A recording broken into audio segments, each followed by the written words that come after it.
Husain di Karbala, putra murtani dalam membela Husain, putra al-Mustafa, Husain di Karbala. A'udzu billahi minasyaitonir rajim. Bismillahirrahmanirrahim.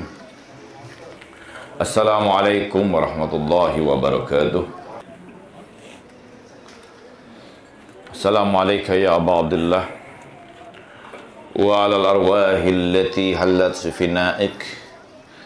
Alaikum minni salamullahi abadan ma bakitu wa baqiya al-lailu wan nahar.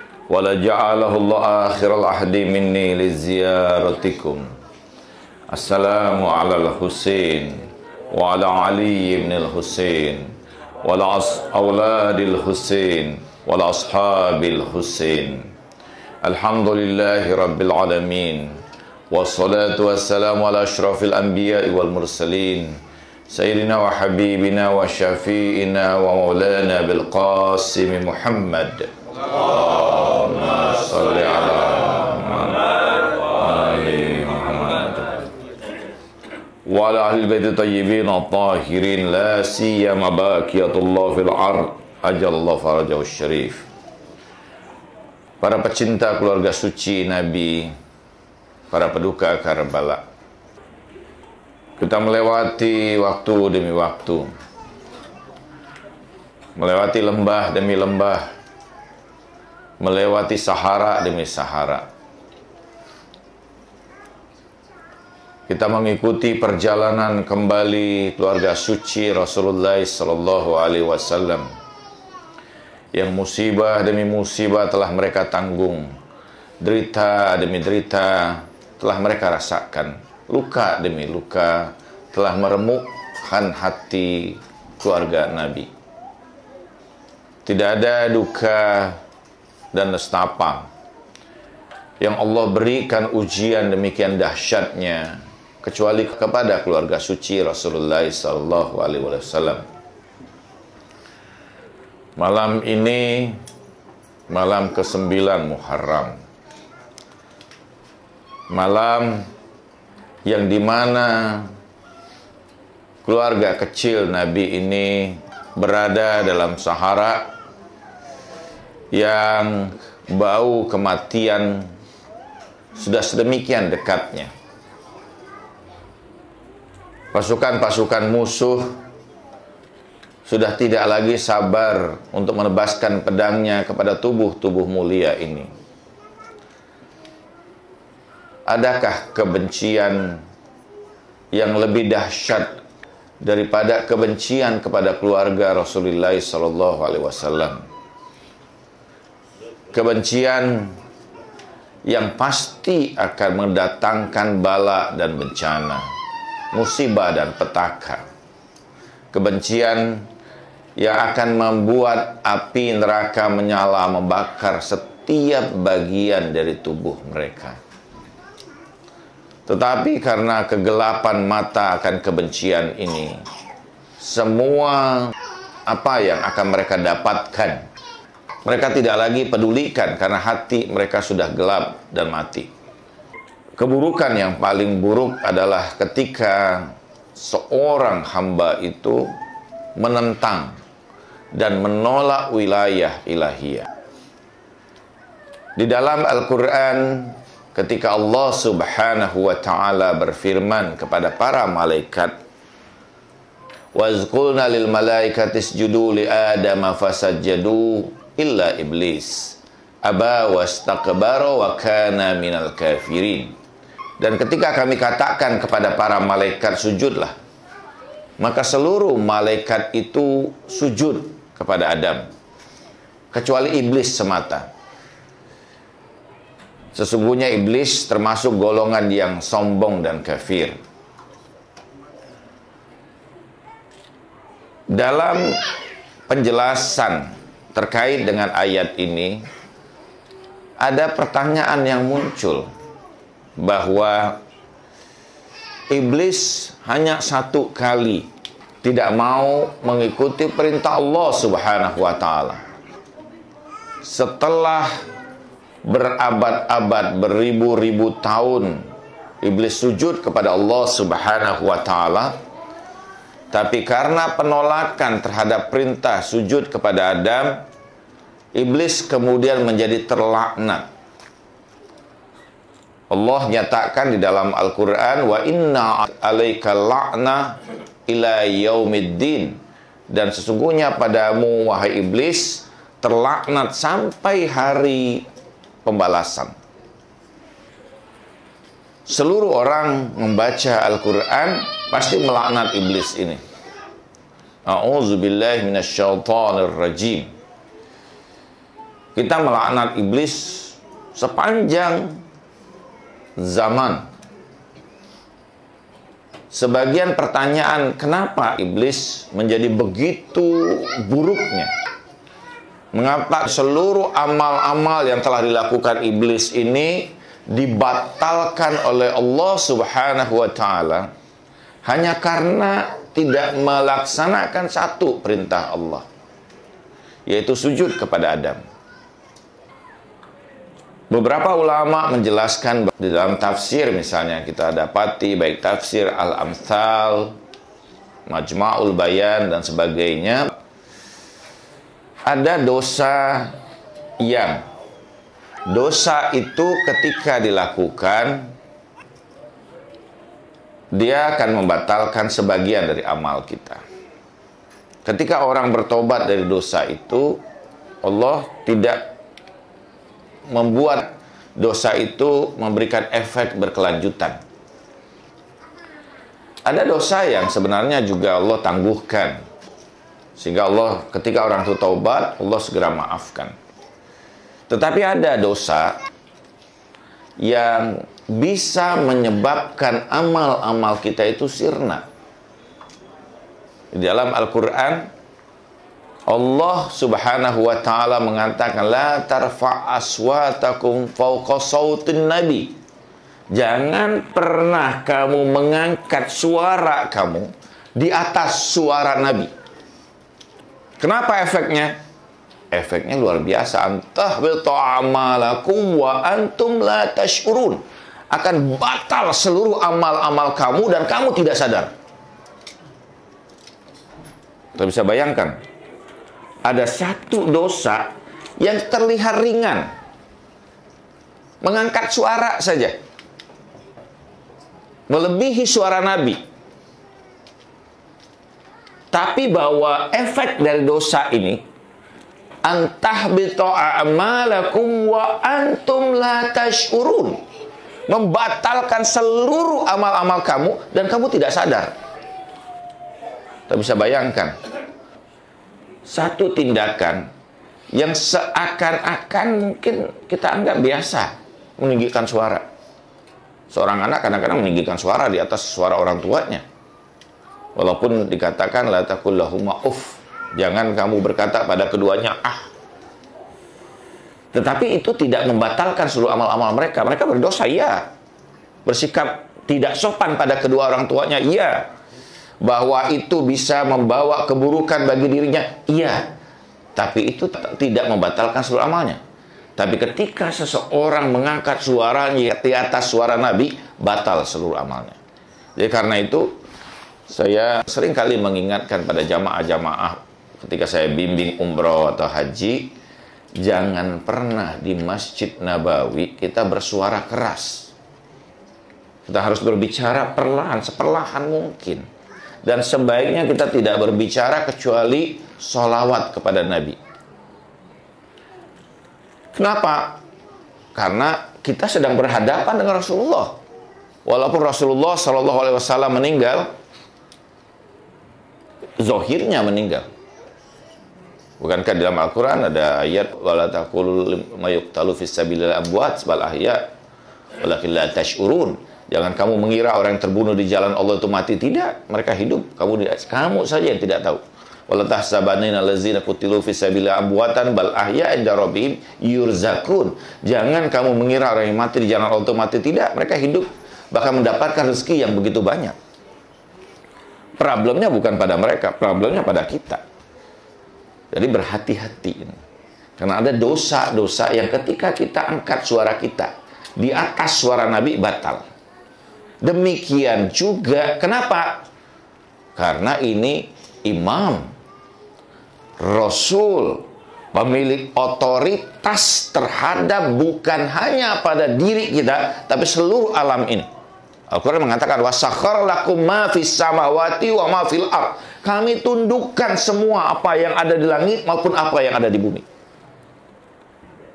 Jadi ketika iblis yang sudah beribadah sekian lama ribuan tahun, ketika menolak satu perintah karena yang dihadapi ini adalah imam pada masanya, batal seluruh amalnya. Dan Allah melaknat dirinya. Wa inna alaika laknat. Allah mengatakan begitu beratnya dosa ini. Walaupun terlihat hanya sujud satu kali, tetapi karena ini perintah di hadapan imam, di hadapan wali Allah, di hadapan Nabi yang memiliki otoritas terhadap diri kita, maka seluruh amal yang sudah ribuan tahun hilang sia-sia. Sirna begitu saja. Batal. Dan bahkan apa yang didapatkan iblis? Laknat Allah ila yaumiddin. Laknat Allah sampai nanti ketika semua manusia itu dibangkitkan Allah di yaumil mahsyar. Ini dahsyat. Artinya, saya ingin menyampaikan pada kesempatan ini, penentangan satu kali saja kita kepada wilayah ini, kepada imam ini berbahaya, membatalkan seluruh amal-amal kita. Menghilangkan semua kebaikan yang telah kita kerjakan. Karena itu ketika iblis ini keluar dari wilayah ini, maka otomatis dia akan membuat wilayah sendiri yang disebut wilayah syaitaniyah. Karena dia pertama kali yang menentang ini. Dan kemudian diikuti begitu banyak setelahnya. Kenapa? Karena wilayah atau makom imamah ini, makom yang kedudukannya itu berada pada puncak dari seluruh hakikat kemanusiaan manusia ini, pada derajat yang sangat tinggi, derajat yang sangat dekat dengan Allah Subhanahu wa taala, yang tidak ada pemisah di antaranya. Sumadana fatadala fakana qauba qausaini au adna. Al-Qur'an mengatakan bahwa semakin dekat, lebih dekat kedua busur panah. Bahkan lebih dekat lagi. Kedudukan makom ini adalah kedudukan yang sangat luar biasa. Surga yang digambarkan dalam proses penciptaan Adam itu bukan surga yang nanti kita tempati. Kenapa? Karena surga yang nanti kita tempati itu khalidina fiha abadan, kekal abadi. Jannatun tajri min tahtiha al-anhar khalidina fiha abadan. Bahwa itu adalah surga yang berada sungai-sungai mengalir padanya dan kekal abadi. Tetapi surga yang ditempati Nabi Adam ini, apa yang dimaksud kata para ulama? Ini bukan jannah yang dimaksud itu. Ini jannah yang digambarkan dengan sebutan jannah karena disinilah kesempurnaan terjadi, yang tidak lain gambaran di mana realitas wilayah itu dimunculkan oleh Allah Subhanahu wa taala. Jadi ketika orang keluar dari sini atau iblis keluar dari sini, dia keluar dari apa? Hakikat wilayah. Dan karena itu untuk sampai pada tingkat ini dia memerlukan ujian demi ujian yang begitu dahsyat. Bukankah di dalam Al-Quran Allah Subhanahu wa taala berfirman, "Wa izabtala Ibrahima rabbihi bikalimatin." Dan Allah akan menguji Ibrahim ini dengan bala. Allah timpakan bala itu kepada Ibrahim. Wa izabtala Ibrahim rabbihi bikalimatin fa'atamahunna. Kemudian disempurnakan ujian itu. Bala itu disempurnakan sampai pada puncak dari ujian demi ujian yang diujikan, diberikan kepada Nabi Allah Ibrahim alaihissalam. Qala inni ja'iluka linnasi imaman. Dan kemudian sampai pada tingkat di mana Allah berfirman, apa? Aku jadikan, baru ketika puncak ujian itu sudah dilewati oleh Nabi Allah Ibrahim, Allah berkata apa? Ini ja'iluka linnasi imaman. Aku jadikan engkau. Dan ini menarik ayat ini dalam pembahasan. Sehingga ada orang berkata, oh kita harus mendirikan imamah ini. Nah, Allah mengatakan ini menunjukkan hak prerogatif pada diri Allah Subhanahu wa taala, tidak pada yang lain. Jadi imamah dalam konteks ini, Allah mengatakan inni ja'iluka linnasi imamah. Aku jadikan, bukan kami. Aku jadikan engkau sebagai imam bagi manusia. Ini puncaknya. Dan Ibrahim alaihissalam berkata, qala wa min zuriyati. Bagaimana dengan keturunanku? Apakah ini juga imamah ini diberikan kepada keturunanku? Allah Subhanahu wa taala berfirman tidak mengiyakan itu, tapi memberikan persyaratan. Allah mengatakan bahwa apa? Qala la yanalu ahdiz zalimin. Allah mengatakan apa? Janjiku tidak meliputi orang-orang yang zalim. Karena itu Imam Ja'far as-Shadiq mengatakan innallaha tabaraka wa ta'ala ittakhaza Ibrahim abdan qabla ayyatakhiza nabiyyan. Allah Subhanahu wa taala menguji Ibrahim sebagai seorang hamba. Diuji. Bagaimana Nabi Allah Ibrahim alaihissalam betul-betul menolak penghambaan kecuali kepada Allah Subhanahu wa taala.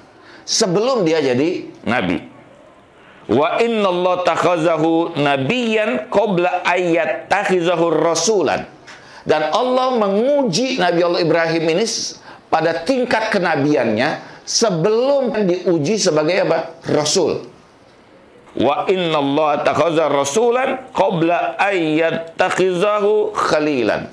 Allah menguji Ibrahim ini pada tingkat rasul sebelum dinaikkan lagi makomnya sebagai apa? Khalilan. Bagaimana Al-Quran mengatakan takhazallahu Ibrahim khalila wa takhazallahu Ibrahim khalila. Allah mengambil Ibrahim itu sebagai khalil. Kita sudah jelaskan itu. Wa takhazallahu Ibrahim khalilan. Ini makom yang lebih tinggi dari seorang rasul. Kemudian Imam mengatakan wa innallaha takhazahu khalilan qabla ayyaj'alahu imaman. Allah menguji lagi Ibrahim itu pada tingkat khalil, pada tingkat kedekatan sebagai sahabat yang dekat dengan Allah Subhanahu wa taala sebelum Allah menguji dia dan menjadikan dia, sebelum Allah menjadikan Ibrahim ini sebagai apa? Imam. Sebagian riwayat mengatakan dengan apa? Bi kalimatin ini dengan kalimat apa? Kalimat di mana Nabi Allah Ibrahim diuji untuk menyembelih putranya. Ini arafil manam anni azbahuka. Sesungguhnya aku mendapatkan perintah dalam mimpiku untuk menyembelihmu. Ini ujian yang paling puncak pada Nabi Allah Ibrahim alaihissalam untuk melakukan pengorbanan kepada buah hatinya, kepada kekasihnya, kepada putra yang sangat disayanginya. Ini puncak ujian kepada Nabi Allah Ibrahim, baru kemudian Allah menjadikannya imaman. Falamma jama'alahul asya qala inni ja'iluka linnasi imaman. Setelah dikumpulkan ujian demi ujian yang demikian dahsyat kepada Nabi Allah Ibrahim ini, barulah Allah berkata kepada Ibrahim, inni ja'iluka linnasi imaman. Sungguhnya aku menjadikan kau sebagai imam bagi manusia. Ini sesuatu yang luar biasa, bahwa makom imam ini adalah makom yang paling tinggi, makom yang paling luar biasa. Jadi penentangan pada imam ini berefek sangat dahsyat. Bukan hanya kepada dirinya, kalau kita baca laknatan itu, bahkan event itu kepada apa? Seluruh keturunannya ila yaumil qiyamah. Jadi bayangkan, ada dosa hanya terbatas pada kita saja, tapi ada dosa yang berefek pada seluruh keturunan kita. Salah satu dosa utama yang berefek itu apa? Yaitu penentangan dan pembunuhan kepada siapa? Pada imam. Jadi efeknya bukan hanya pada kita, pada seluruh anggota keluarga kita, pada seluruh keturunan kita. Dahsyat ini. Bukankah kita melaknat itu Banu Umayyah? Banu Umayyah itu bukan hanya satu. Seluruh Banu Umayyah itu kena laknat semua karena perbuatan yang paling buruk yang dilakukan, penentangan terhadap apa? Imam, penentangan terhadap wilayah. Karena itu bahwa imam, kenapa imam ini berada pada puncak kemanusiaan? Dia yang membimbing seluruh manusia ini, membawa manusia ini, dan melalui dirinya lah manusia dapat sampai kepada Allah Subhanahu wa Ta'ala. Tidak ada jalan yang lain. Apa buktinya tidak ada jalan yang lain? Bahwa karena apa? Karena setiap orang harus dengan imamnya masing-masing. Yauma nad'u kulla unasin bi imamihim. Pada hari kami memanggil setiap manusia dengan imam-imam mereka masing-masing. Jadi karena itu posisi kedudukan imam itu menjadi posisi kedudukan yang sangat luar biasa. Karakteristik utama yang muncul kita lihat pada imam ini, yang pertama, imam selalu memiliki pengetahuan yang paling hakiki. Pengetahuan yang tidak ada kesalahan apapun padanya. Pengetahuan al-hakiki. Pengetahuan yang paling hakiki yang dimiliki oleh imam. Karena itu misalnya dalam hadis, Rasulullah mengatakan, hadis yang kita hafal semua, ana madinatul ilmi wa aliyun babuha. Dalam doa Imam Ali alaihissalam, Imam Ali mengatakan, Allahumma arifna syai'an kama hiya. Ya Allah, anugerahkanlah pengetahuanku kepada sesuatu sebagaimana hakikat sesuatu itu. Sebagian riwayat mengatakan bahwa ilmunya para imam itu balaya wal manaya. Dia memiliki ilmu tentang sesuatu yang masa lalu maupun ilmu yang masa depan. Alimil ghaibi wasyahada. Mengetahui yang gaib dan yang nyata. Ada orang berkata bahwa ini suatu pengkultusan pada para imam.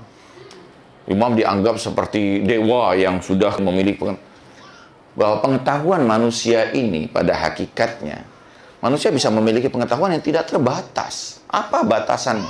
Unlimited. Bahwa pengetahuan kita ini tidak terbatas sebenarnya manusia ini. Kalau terbatas bukan karena pengetahuan yang, atau bukan karena capability manusia untuk mengetahui sesuatu itu terbatas. Tidak. Kita yang membatasinya. Saya berikan contoh, beberapa contoh. Baik yang sifatnya fisik maupun yang metafisik. Ibnu Sina, seorang filosof yang sangat luar biasa, terkenal dalam sejarah Islam. Usianya tidak panjang, Ibnu Sina ini. 54 tahun. Usia saya sekarang lah. Tetapi ilmunya Ibnu Sina ini begitu luar biasa. Dia hidup sekitar 700 atau 800 tahun yang silam sampai sekarang menjadi reference, menjadi rujukan.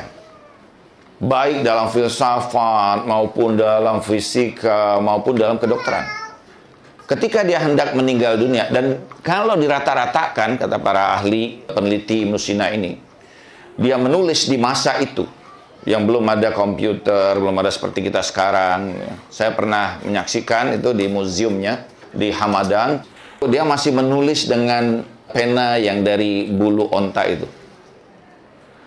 Dan karya-karyanya itu, semua karya-karyanya itu dikumpulkan semua, dirata-ratakan. Kita ambil range-nya dari awal kehidupannya sampai akhir kematiannya. Setiap hari, kalau kita rate-kan semua para ahli Ibnu Sina, dari hari pertama kelahirannya sampai ketika akhir meninggal dunia, dia setiap harinya itu dirata-ratakan menulis sekitar 300 halaman. Ketika hendak meninggal dunia, dia panggil muridnya Mbah Maniar, itu datang pada dia. Mbah Maniar mendekatkan. Dia berpikir Mbah Maniar, muridnya ini berkata, mungkin dalam pikiran Mbah Maniar ini orang, Ibnu Sina ini akan memberikan wasiat terakhir. Dia berdekatkan telinganya dalam keadaan sakaratul maut seperti itu.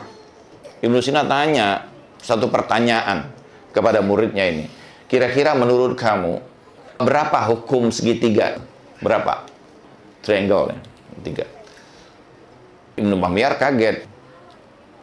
Anda sudah mau dalam keadaan seperti ini masih bertanya pertanyaan seperti itu. Kata Ibnu Sina, mana yang lebih baik? Aku mati dalam keadaan berilmu atau mati dalam keadaan tidak berilmu? Berapa hukum itu? Kita mungkin hanya bisa mengukur hukum itu sama ujungnya, sama sudutnya, sama panjangnya, dan beberapa bagian mungkin 5 atau 6. Tapi Ibnu Sina di masa itu sudah mengeluarkan 100 hukum lebih terhadap triangle. Bayangkan ilmu seseorang. Sampai sekarang menjadi reference ya, karya-karyanya itu. Belum ada karya yang sebesar karya-karya yang ditulis oleh Ibnu Sina. Pengetahuan orang begitu luar biasa. Ibnu Sina itu menguasai banyak bahasa. Kita mungkin menguasai beberapa bahasa. Tapi ternyata kita dapati ada orang yang lebih dari kita dalam penguasaan bahasa. Saya pernah punya sahabat yang bahasa dia sampai 15 bahasa. Di Indonesia ada seorang anak yang masih usia mungkin 9 tahun, dia bisa 20 bahasa. Tapi saya pernah ketemu seorang pemikir perempuan, Annie Schimmel, dia menguasai 90 bahasa. Bayangkan, dia bisa bahasa Farsi dengan fasih, bahasa Arab, bahasa Inggris, bahasa Jerman, bahasa Indonesia, bahasa Melayu itu. Dengan baik, saya pernah jumpa dia, sudah meninggal. 90, bayangkan bahwa bagaimana pengetahuan seseorang itu bisa tidak terbatas. Dan ini manusia biasa, bukan nabi, bukan wali, ini manusia biasa. Suatu saat ada seorang murid Ayatullah Isfahani di Isfahan. Dia tanya kepada Ayatullah ini, "Hai Syekh," dia berkata, "bagaimana mungkin nanti Imam Al-Mahdi Al-Muntazar itu hadir dan suaranya terdengar di seluruh dunia, dan dia berperang membawa pedang, padahal kita sekarang ini sudah pakai senjata-senjata yang dahsyat, drones dan sebagainya. Bagaimana bisa?" Ayatullah Isfahani berkata, "Ikut saya sejenak." Dia bawa palu dan paku aja. Dia di pinggir jalan, dia pukul paku itu di pinggir jalan. Tiba-tiba apa yang terjadi? Seluruh kereta itu tidak bisa jalan, berhenti. Berkilo-kilo. Setelah itu dia cabut pakunya. Dan ketika dia cabut, semua kereta itu kembali berjalan. Kata Ayatullah Isfahani bahwa saya yang kecil begini saja bisa melakukan ini, apalagi nanti imam. Bayangkan, dahsyat luar biasa. Lihat betapa banyak orang-orang yang punya ilmu yang begitu luar biasa. Apalagi sampai pada ilmu imam. Jangan pernah kita meragukan bahwa ilmu imam ini bisa memahami alimul ghaibi wa syahadah. Bisa sampai pada hal-hal yang luar biasa. Di Isfahan, kalau pernah ke Isfahan itu ada Ayatullah Bahai, Syekh Bahai. Dulu dia perintahkan untuk membangun haram Imam Ridho. Dia bangun haram Imam Ridho itu dengan beragam kemampuannya. Dia berkata kepada orang yang membangun itu, jangan buat dulu pintu tempat masuknya. Nanti setelah selesai semua, biar saya yang kemudian membuat pintu itu. Semua para pekerja itu membangun itu hampir selesai. Tiba-tiba Syah yang masak itu datang ke tempat itu pembangunan itu. Dia saksikan bahwa pintunya itu masih belum selesai. Sambil dia berkata kepada para pekerja itu, selesaikan ini, selesaikan. Kenapa kalian tidak selesaikan? Mereka berkata bahwa Syekh Bahai mengatakan jangan diselesaikan. Begitu Syekh Bahai itu datang, ternyata pintunya itu, gate-nya itu sudah selesai. Marah dia, siapa yang memerintahkan ini? Para pekerja itu berkata, Syekh yang memerintahkan ini. Dia datanglah kepada Syekh. Dia berkata bahwa kenapa? Padahal itu aku perintahkan para pekerja tidak bangun itu. Syekh itu berkata bahwa Pak, tadi malam aku bermimpi bahwa Imam Ridho datang dan memerintahkan kepadaku untuk menyelesaikan gerbang ini sebelum Syekh Bahai menyelesaikannya. Kagetlah baru, terdiamlah. Kenapa? Karena Syekh Bahai ini ingin membangun gerbang gate yang hanya dimasuki oleh orang-orang yang suci, orang-orang yang bersih, orang-orang yang tidak banyak dosanya. Di Imam Ali dulu pernah dia taruh sesuatu yang kalau orang masuk itu dan bukan anak dari kelahiran yang baik, yang soleh, maka dia tidak akan bisa masuk di situ. Kalau dia lahir dari anak zina, dia bisa masuk ke makam Imam Ali. Itu apa yang dilakukan Syekh Bahai ini. Terkenal. Jadi kalau Anda datang misalnya di Isfahan itu ada banyak tempat yang dibangun luar biasa. Ini ilmu seseorang. Juga saya baik kemudian baru sadar bahwa imam ini rahmat bagi semua, tidak bisa. Tidak boleh bahwa siapa saja yang datang pada imam, dan kita tahu bahwa Imam Ridho alaihissalam adalah imam yang paling memiliki kasih sayang luar biasa. Kalau kita ziarah, kita merasakan dari jauh seakan-akan imam itu sudah menanti kita. Yang pernah ke Mashhad pasti merasakan rasa itu. Setiap imam tentu punya rasa-rasa yang berbeda, punya sense yang berbeda. Tapi Imam Ridho, imam yang menerima semua itu datang kepadanya. Terasa betapa kemudian Imam Ridho menyambut kita. Yang kedua, tentu saja karakteristik imam itu adalah mereka apa? La yanalu ahdi az-zalimin, maksum. Dalam tindakannya tidak mungkin ada kesalahan, tidak mungkin ada kekeliruan. Jadi kalau Imam Hussein alaihissalam membawa keluarganya ke Karbala, ini adalah sesuatu yang memang ada tujuan besar di balik itu. Bukan pengorbanan diri biasa, bukan kemudian suicide, bukan bunuh diri ini. Ada maksud yang luar biasa berada di balik peristiwa ini. Setiap tindakan imam, setiap perilaku yang ditunjukkan oleh imam, itu pasti ada maknanya. Kenapa? Karena mereka maksum. Tidak mungkin ada kesalahannya. Terlepas dari beragam kemudian kekeliruan. Imam, kita yakin sekali, para a'immah itu maksum. Terlepas dari beragam kekeliruan, beragam dosa dan kesalahan. Walaupun seringkali keyakinan ini mendapatkan kritik dari saudara-saudara kita yang lain. Apa mungkin seseorang manusia itu, bukankah manusia itu mahalul nisyan wal khata'? Manusia itu tempatnya lupa dan kesalahan. Kita patut bertanya, manusia yang mana yang seperti itu? Ada manusia yang mampu menjaga setiap tindakan, bahkan perkataannya, bahkan sampai apa yang terlintas di hatinya. Saya punya sahabat, seorang ulama juga, Sayyid. Dia pernah tugas di Indonesia. Dia pernah bercerita, dulu ketika saya masih remaja, kadang-kadang muncul dalam pikiran saya, apa mungkin imam itu sebegitu luar biasanya? Apa mungkin imam kemudian tidak melakukan kesalahan, seluruh perkataan imam itu satu kebaikan, ilmu pengetahuan, tidak ada kekeliruan, tidak ada lupanya dan sebagainya. Karena saya waktu itu masih muda, muncul pertanyaan-pertanyaan yang seperti itu. Sampai ketika saya menyaksikan, bahkan berjumpa langsung dengan Imam Khomeini rahmatullah alaih. Saya menyaksikan sosok yang sangat luar biasa dahsyatnya. Sosok yang begitu menggetarkan semua orang yang hadir dan menyaksikannya. Ada satu buku diterjemahkan ke bahasa Indonesia, judulnya Air Mata Cemerlangan. Dulu ada seorang reporter dari Amerika. Ketika revolusi Iran, dia datang ke Iran dan sengaja ingin menulis tentang Imam Khomeini. Saya saksikan dia berada pada satu tempat gudang, tempat yang memang biasa Imam Khomeini di situ hadir. Dia saksikan anak-anak bernyanyi dan sebagainya, mengandungkan sholawat. Tapi begitu pintu dibuka dan keluar sosok Imam Khomeini, dia berkata bahwa saya menyaksikan seluruh bagian udara ini seperti bergetar luar biasa. Dan saya menyaksikan bahwa sosok ini tidak pernah ada di dunia ini. Saya meyakini ini adalah Yesus yang datang kembali ke dunia. Semua bergetar dan saya tidak pernah pada saat itu tidak bisa berkata sedikit pun kecuali air mata yang terus deras tanpa bisa saya kendalikan. Dahsyat sosok ini.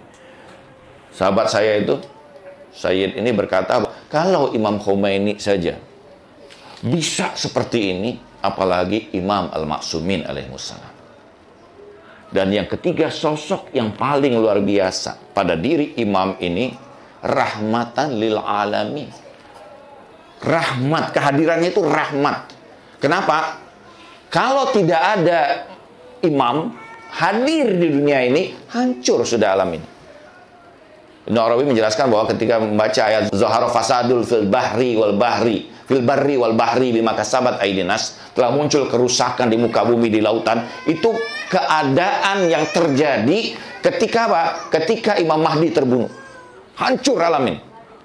Dalam hadis-hadis yang kita baca bahwa la yakhlul ardo an hujjatihi, bahwa dunia ini tidak akan pernah kosong dari hujahnya. Sekali saja imam tidak ada di dunia ini, sirna seluruh alam ini. Kenapa? Karena ini semua bergantung kepada dirinya. Kehadirannya adalah rahmatan lil alamin. Inna ma arsalnaka illa rahmatan lil alamin. Ini bukan hanya untuk Rasulullah, tapi untuk seluruh maksumin alaihissalam. Ayat ini, kehadiran mereka itu rahmat yang luar biasa. Dalam satu hadis Imam Ja'far mengatakan, anna rahmatullah mi'ata juz'an. Ada rahmat Allah itu ada 100 bagian. Satu yang diturunkan di dunia. Dan seluruh manusia, seluruh makhluk hidup, dari awal kehadiran dunia sampai yaumil qiyamah, 99 nanti ditangguhkan di akhirat. Kecuali kami, kata Imam Ja'far As-Shadiq, bahwa 100 rahmat itu diturunkan Allah kepada diri kami semuanya. Jadi sosok imam adalah sosok rahmat. Betapa luar biasanya rahmat para imam ini kepada siapa saja.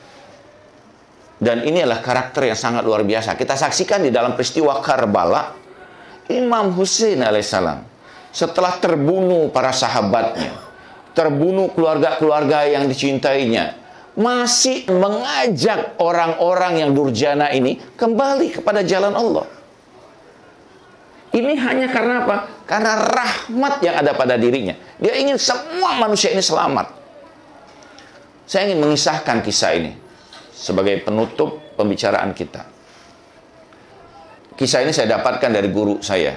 Dia ceritakan bahwa dia punya seorang sahabat, seorang pedagang, pebisnis di Teheran. Pebisnis yang luar biasa. Karena satu bisnis dia menjadi jatuh, kolaps, mengalami kerugian yang luar biasa, dan hutangnya banyak. Habis semua hartanya. Orang penagih hutang ini, debt collector, selalu datang ke rumah dia, sampai takut. Ketika ada telepon saja masuk ke rumahnya, dia tidak berani mengangkat telepon itu. Khawatir. Istrinya juga begitu. Sampai ketakutan luar biasa, tidur tak nyaman. Ada orang yang selalu datang ke rumahnya, di depan rumah, mengganggu dirinya, berteriak-teriak, dan seterusnya. Sampai kan dia putus asa, pikirannya juga menjadi tidak tenang, guncang, dan sebagainya. Dia berkata pada istrinya, kita mungkin pergi ke Mashhad, ke Imam Ridho. Istrinya, uangnya dari mana? Coba cari pinjaman lah pada keluargamu. Akhirnya dapat pinjaman, tapi hanya untuk dirinya saja. Itu pun dia hanya bisa naik bus saja dari Teheran ke Mashhad. Akhirnya dia dengan uang yang sedikit itu, dan cuman membawa Iran itu kan cukup besar, hanya itu aja bekal dia. Karena sudah habis uangnya. Hartanya udah habis, padahal dia tadinya dari pengusaha yang luar biasa. Dia memiliki kekayaan yang kemudian habis semua itu. Dia ke Mashhad, naik bus, berziarah kepada Imam Ridho. Datanglah dia ziarah ke Imam Ridho, sampai di Imam Ridho itu tuh, dia nangis luar biasa. Tidak pernah dia dalam hidupnya menangis seperti itu. Dia nangis, dia mengadukan keadaannya, sampai tiba-tiba kemudian sudah hampir 1 jam lagi, sudah pukul 11 siang dari pagi, dia sampai dari setelah subuh di situ, dia nangis, tak bisa menghentikan tangisannya depan Imam Ridho. Setelah demikian, kemudian dia setelah ziarah dan sebagainya, pukul 11, dia mau keluar terlebih dahulu untuk mencari udara segar, membeli nun untuk makan dia. Tapi dia lihat ketika dia ambil uangnya hilang. Ini ada yang mengambil uangnya. Wah, tambah bingung dia. Dia balik lagi kepada Imam Ridho sambil dengan kemarahan, dan dia berkata, ya Imam, saya ini datang kepadamu. Engkau tahu aku dalam keadaan kesulitan demikian, tapi engkau biarkan orang mencuri uangku.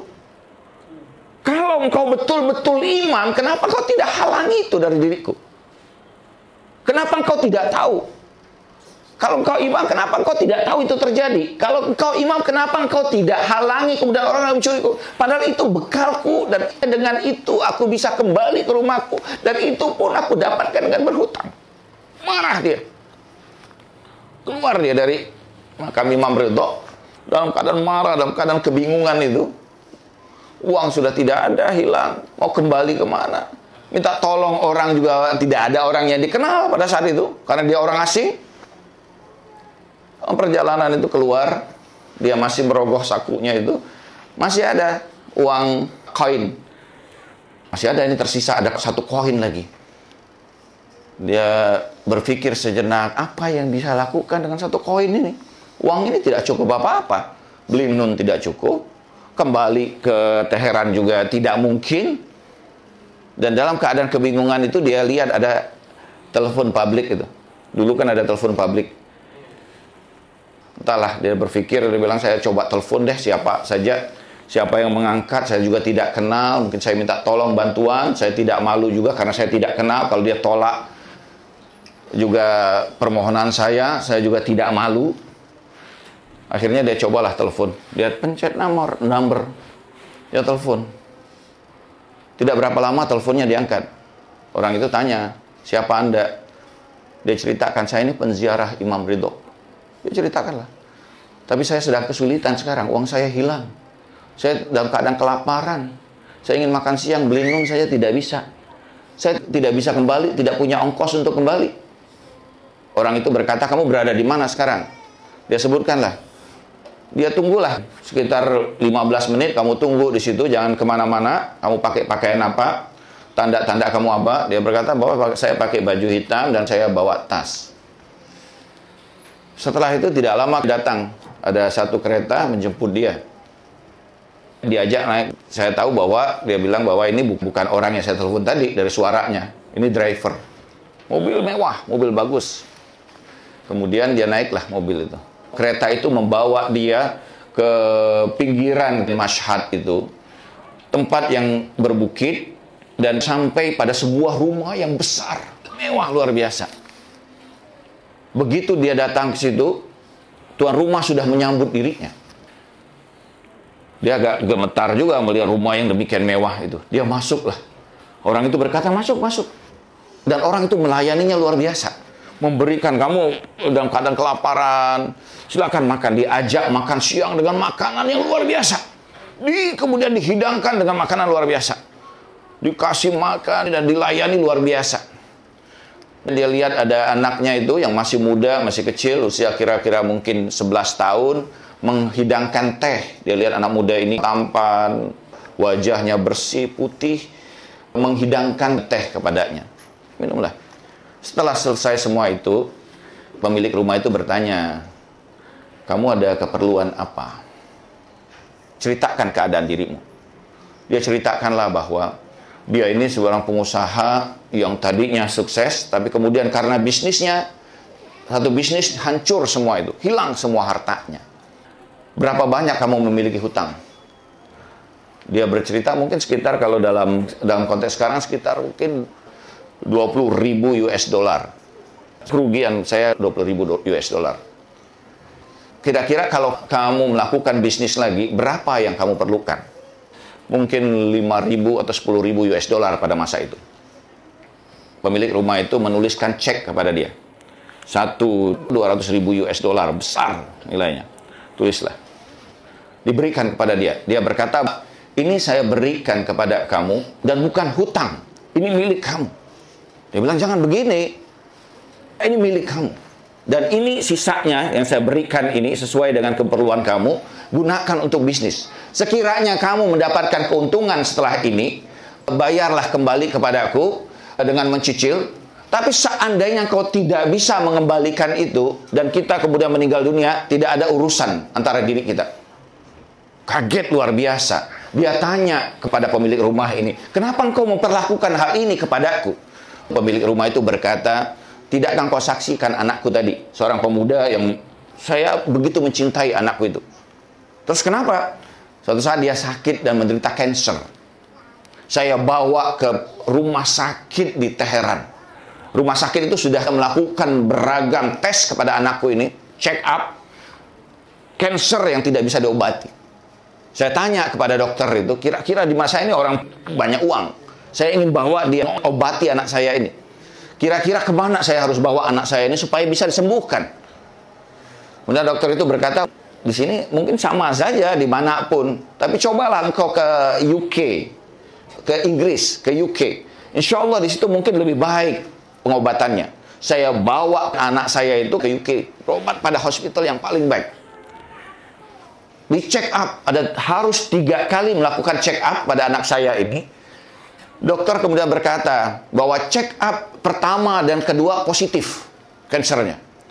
Kemudian dokter itu berkata, kita tinggal 1 check up lagi. Sekiranya 1 check up ini positif juga, maka anakmu tidak bisa diselamatkan. Dokter berkata. Sekarang apa yang saya harus lakukan? Dokter itu berkata, Anda bisa berdoa. Saya bingung juga. Saya berdoa, bagaimana saya harus berdoa? Dokter itu berkata, cobalah Anda berdoa. Mudah-mudahan check up ketiga ini negatif. Saya dalam keadaan putus asa keluar dari rumah sakit itu. Duduk di parkir kendaraan, saya duduk sendirian, dan ingatan saya kepada Imam Ridho muncul dalam pikiran saya. Saya berkata kepada Imam Ridho, iya Imam, betul saya bukan syiahmu yang baik. Betul saya banyak melakukan pelanggaran. Tetapi saya ini adalah tetanggamu, wahai Imam. Saya tinggal tidak jauh dari makammu. Bantu saya. Selamatkan anak saya ini. Kalau engkau selamatkan ya Imam Ridho, aku akan membantu penziarahmu apapun yang diminta. Dia bersumpah demikian. Tidak lama dokter itu lari kepada dia, memanggil dia dengan berteriak-teriak. Dia berkata, dokter itu apa? Bahwa tes ketiga negatif. Anakmu sehat. Kita tes lagi. Di tes kedua kalinya, tes pertama negatif, tes kedua negatif, tes ketiga negatif. Saya bahagia luar biasa. Saya bawa anak saya ini kembali ke Iran. Saya bawa lagi ke rumah sakit yang pernah tes anak saya ini. Dites kembali. Sampai dokter berkata, ini orang yang berbeda kamu tes ini. Tidak mungkin ini terjadi. Apa yang terjadi ini? Karena itulah, tadi malam saya bermimpi, Imam Ridho datang kepada saya. Dan berkata, janjimu besok harus kamu tunaikan. Ada seorang penziarahku datang dan bantulah keperluannya, bayarkan hutangnya. Saya bingung, saya tidak tahu penziarah yang mana. Sehingga saya tidak bekerja hari ini, dan tengah hari tadi tiba-tiba saya mendengarkan suara telepon saya berbunyi, dan saya angkat, itu adalah Anda. Saya menangis luar biasa, kata sahabat guru saya ini. Saya nangis luar biasa, dahsyat peristiwa ini, luar biasa. Pemilik rumah itu memerintahkan agar drivernya membawa saya ke terminal ke Teheran, dan saya minta diberhentikan di depan makam Imam Ridho. Dia berkata, ya Karim Ibnu Karim, ya Karim Ibnu Karim. Subhanallah, betapa rahmat yang datang dari imam begitu luar biasa. Ya sahibuz zaman, ya Karim Ibnu Karim, ini kami ada di tempat ini 9 malam kami menangisi putra datumu Imam Husain alaihissalam. Pandanglah wajah kami ya sahibul asri waz zaman, ya Karim Ibnu Karim, ini kami menangisi datumu Imam Husain alaihissalam, mengenang Imam Husain alaihissalam. Ya Karim Ibnu Karim, di antara kami ada yang sakit. Ya Karim Ibnu Karim, ya sahibuz zaman, sembuhkanlah di antara kami pemilik hajat-hajat. Ya sahibuz zaman, di antara kami ada yang bermasalah, ada ini diliputi dengan hutang-hutang. Ya sahibuz zaman, di antara kami ada yang belum punya keturunan. Di antara anak-anak kami ada yang belum mendapatkan jodoh yang layak. Di antara anak-anak kami ada yang tengah kesulitan. Ya sahibuz zaman, demi hak datumu, demi hak Sayyidah Zainab, demi hak Ali Akbar, demi hak Abu Fadl Abbas, pandanglah kami.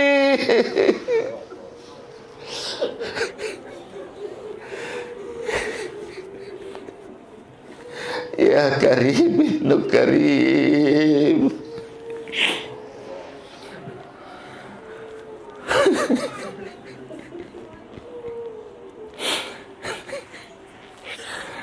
Malam ini malam duka cita. Terbangkanlah ruh kita di Karbala, di tanah tandus penuh duka dan bencana. Setelah terbantainya Abu Fadl Abbas, setelah air yang tidak mampu dibawa kembali kepada Sukit, Imam Husain berkata, telah patah punggungku, telah habis masaku. Imam Husain mendatangi tenda. Ia meminta kepada Sayyidah Zainab, putranya yang paling kecil, Ali Asghar,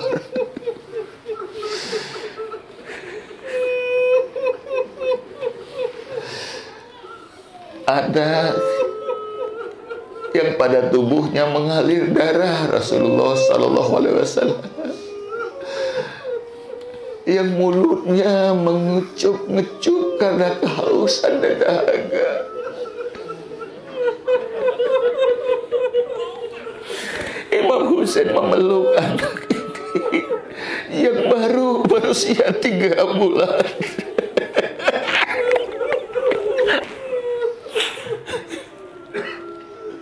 Jika musuh haus akan darahku, ambillah darahku. Tapi anak ini, anak yang baru lahir ini, Imam berharap anak ini mampu menggugah hati-hati yang telah gelap. Mungkin ada secercah cahaya di hati mereka untuk memberikan air, seteguk air kepada anak-anak yang tak berdosa. Imam kemudian mengangkat bayi itu, Ali Asghar, dengan tangannya. Di hadapan musuh-musuhnya, ia berkata, saksikanlah anak ini, anak yang tidak berdosa ini. Berikanlah seteguk air, sementara kalian biarkan anjing dan babi meminum dari sungai Furat. Ya, tunjukkan anak yang tanpa dosa, anak yang begitu indah, yang baru menghirup udara kehidupan. Kalian biarkan anjing dan babi meminum dari sungai Furat. Berikanlah kepadanya seteguk air. Tiba-tiba anak panah terlanat dari Harmalah bin Kahil terbang menembus leher dari Ali Asghar. Darah menyembur luar biasa ke tangan Imam Husain. Masya Allah.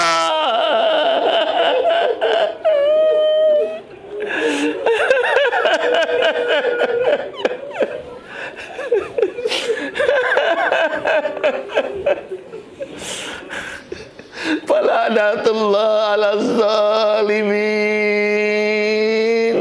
wa sayalamun allazina zalamu ayyamun kalabin yankalibun. Ya Husain,